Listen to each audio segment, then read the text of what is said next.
Today we're making apple butter cookies. They're soft and chewy. They're a favorite in this house, and we actually put apple butter in the cookies. So it's got the sweet, kind of spicy flavor of the apple butter in the cookies, and they are so good. Now for supplies, all you're going to need is a medium-sized mixing bowl for your dry ingredients, some measuring cups, some measuring spoons, one of these spatulas. I guess you don't really have to have it. You could just use a spoon. And then a mixer of some kind. Now I am going to use my KitchenAid mixer. I realize not everybody watching this has a KitchenAid mixer. I didn't for years and years and years. A hand mixer is just fine. I'm only going to use this because I'm doubling the recipe. We're bringing these to a party tonight, so I am going to use my KitchenAid mixer, but a hand mixer would work just fine. Now growing up, my mom always taught me that cooking is an art, but baking is a science, and it's very true. When you're baking something, you really need to follow the recipe and stick to the portions that's recommended unless you really know what you're doing. Otherwise, it's just not going to turn out the way that you think it's going to. So this recipe calls for 1/4 cup of butter, or 4 tablespoons. 2, 3, 4. So I went ahead and cut this up. You're gonna go ahead and put your butter into your mixer. Next, it calls for 1/2 cup of apple butter, 1/2 cup of regular granulated white sugar, and 1/2 cup of brown sugar. Now, here's something else that my mom taught me.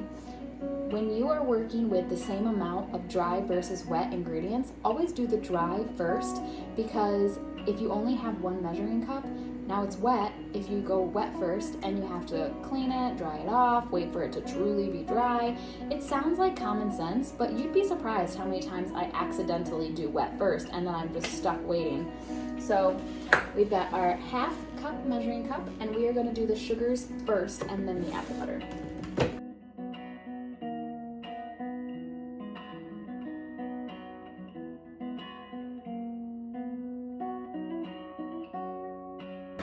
And now you can put your 1/2 cup of apple butter into the measuring cup.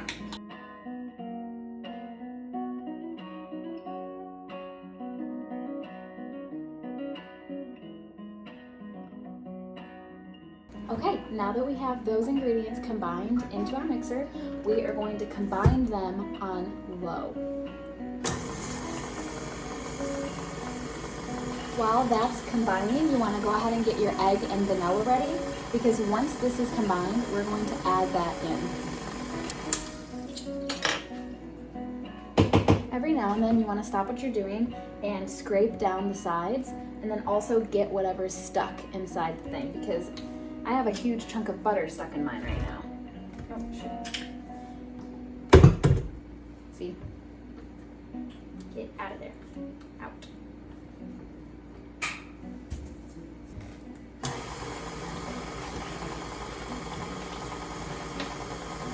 Okay, once it's pretty well combined, go ahead and turn it up a little bit higher, but just for like 30 seconds.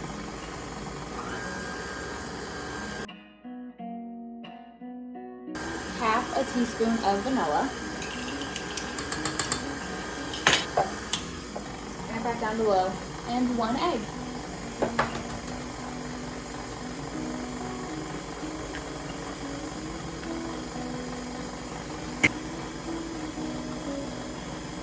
Okay, we're not looking to cream this, we're really just looking to combine it. So once it looks pretty good and combined, you can go ahead and turn it off. This is just gonna sit for a little while we mix our dry ingredients in our medium bowl. So to start with, I always just start with the flour because it's the biggest thing and I like to get it off the counter. You've got 1 3/4 cup all-purpose flour. My measuring cups are kind of mismatched, so here we are. So you definitely do not want more flour than what the recipe calls for, because your cookies will turn out dry.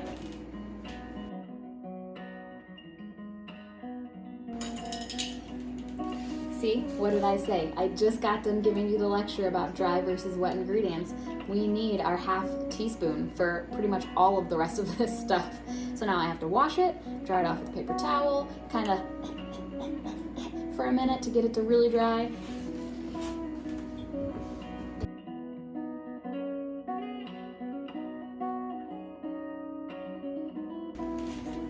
even though I just dried it with a paper towel, I promise if you were to dip this in ground cinnamon right now, it would come out totally coated in it because it's not truly dry.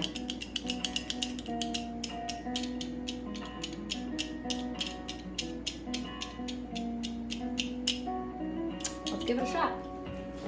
So, half a teaspoon of ground cinnamon. Now, I realize most of you probably don't have cream of tartar just hanging out at your house.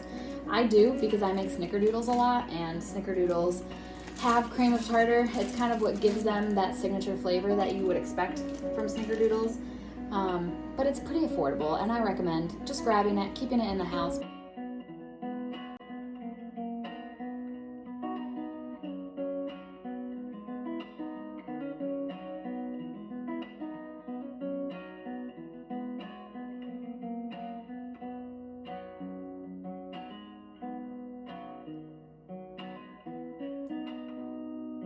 I always just use a big spoon, and you just want to mix together. Okay, now here comes the part of making really any baked good that I hate, and it's adding the dry ingredients in with the wet ingredients. It's a pain in the butt, and I can't stand it, but it's a necessity. So I like to use the spoon. This is a big spoon. This is not your average cereal spoon. And I will just kind of spoon it in there, and that's better than trying to... No, I'm not doing that.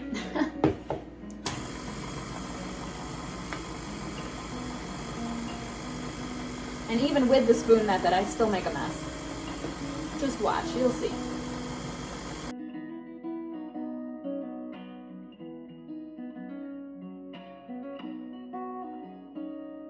Okay, and then you'll occasionally want to stop and scrape the sides, because look at all of the dry ingredients that are being left on the sides. That's no bueno.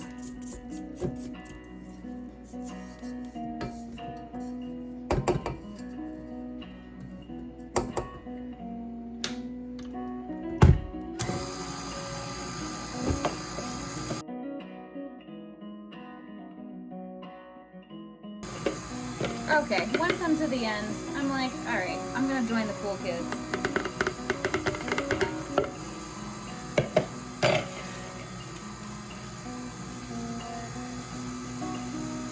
And you can see it's finally starting to kind of form a dough. Okay, looks good to me. All right, now here's the part of this recipe that sucks. It's for the best that you put this dough in the fridge for at least an hour. It hardens it up, it helps the cookies keep their shape when you put them in the oven. It's easier to work with because look at how wet that is. It's just all around the best thing to do. Do you have to? No. Should you? Yes. Now, it just so happens that the mixing container that I used for the dry ingredients has a lid, so I'm just gonna put it in here because I wanna start cleaning this up and get this out of my kitchen.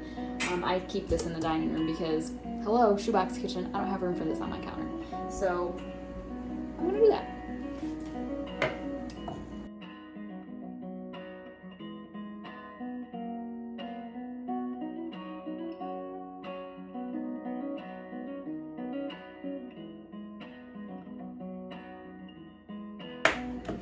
Okay, into the fridge it goes. Okay, we're back. I left my dough in the fridge for about an hour and 15 minutes-ish. It's nice and chilled. So now to finish this off, you need obviously a cookie sheet. Mine is rough. It has seen better days, but you know what? It still gets the job done. We are not greasing these. Do not spray it with nonstick cooking spray or whatever you would do to grease it. Don't. Leave it. I like to use my cookie scoop. And then you need cinnamon sugar.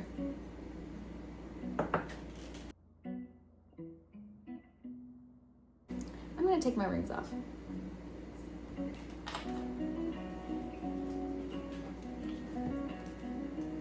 See, even with it having been in there an hour and 15 minutes, it is still so wet. That's okay.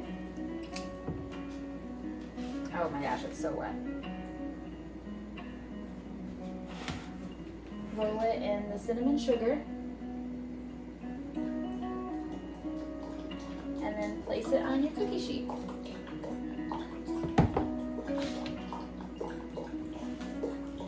Yeah.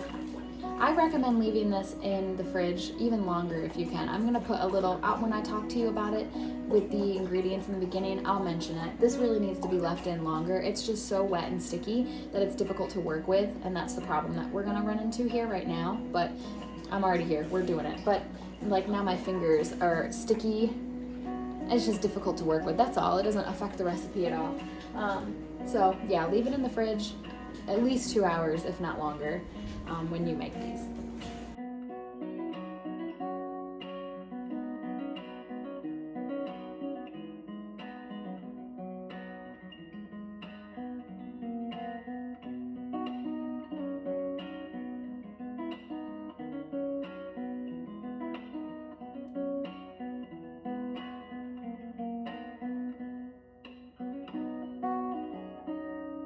Okay, our very first round are going in the oven.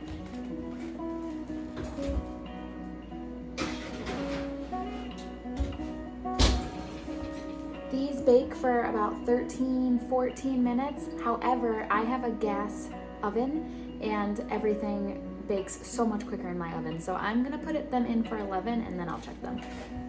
Okay, I'll get started on round 2 while those are in the oven. Okay, round 2. Okay, finger licking is prohibited when you are making food for other people, but I am finished handling this dough, so I'm gonna taste it.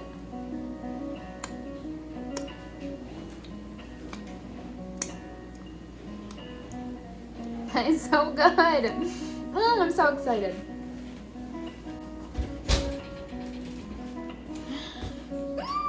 These smell so good. I'm so excited. Okay, here we are. I got these really neat cooling racks from Pampered Chef, and this is what we ended up with. Thanks so much for hanging out with me. I hope that you enjoy your apple butter cookies. If you liked this recipe, please give this video a like and subscribe to see more content like this in the future. Thanks.